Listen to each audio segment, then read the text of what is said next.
There are way too many so-called rebels that are funded, trained, placed, and supported by UK and US-led coalition forces to destroy and obliterate Syria, just like Iraq, Libya, Lebanon, Afghanistan, Somalia, just to name a few.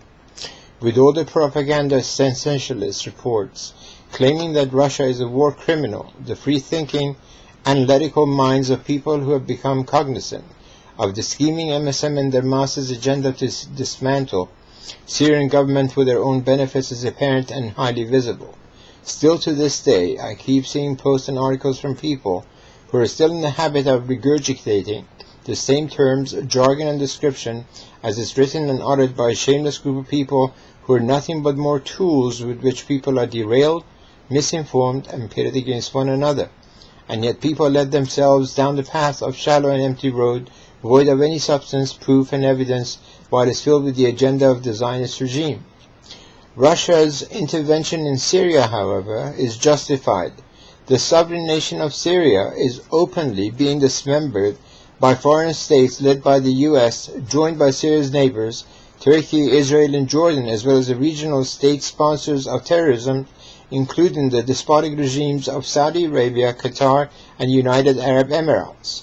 The potential loss of human life in confronting proxy army of terrorists this coalition of multinational military aggression has arrayed against Syria pales in comparison to the outcome should Syria fall entirely to these forces.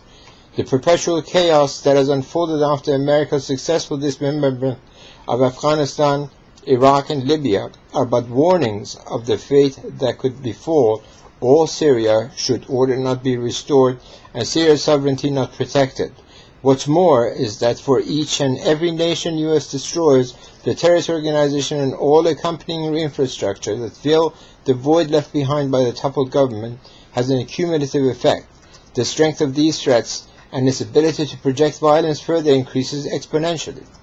The reasons why Syria is targeted once more is because of the following. Syria has no central bank. Syria has no IMF loans. Syria has banned all GMO foods. Syria has the last secular Arab country organization, or a country, or sovereignty.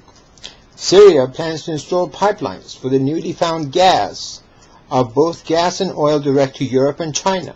Syria does not wish to price its oil any longer against the US dollar, as well as many other factors. But those are the main reasons why Syria is facing all the problems, why the coalition forces have been using the same formula over and over again. Create a terrorist cell, be it Al-Qaeda, Taliban, ISIS, Al-Nusra, et al., then train them, place them in any region, have them create civil disturbance, then the coalition forces, like the very Western movies that we grew up with, sending the cavalry to save the day. While the coalition forces advertise and plaster their intentions to crush the same terrorists they planted in the country of interest, they kill innocent people, destroy and crush all the country's infrastructure in the name of some new hype, of course, so-called Syrian Observatory for Human Rights. It's actually a single individual named Rami Abdulrahman, who is admittedly sympathetic to those seeking the division and destruction of Syria. Rami Abdulrahman is also based in UK, so is not actually observing anything in Syria. He himself has been observed coordinating his activities with the Foreign and Commonwealth Office in London. Syrian American Medical Society, aka SAMS, that's this acronym, while according to their website is a multinational $1 million US-based NGO providing with full support by the US State Department. Upon SAM's website, there's even a video by US Ambassador to the UN, Samantha Powers, hailing SAMS as one of her personal heroes. Well, isn't that a warm and fuzzy touch?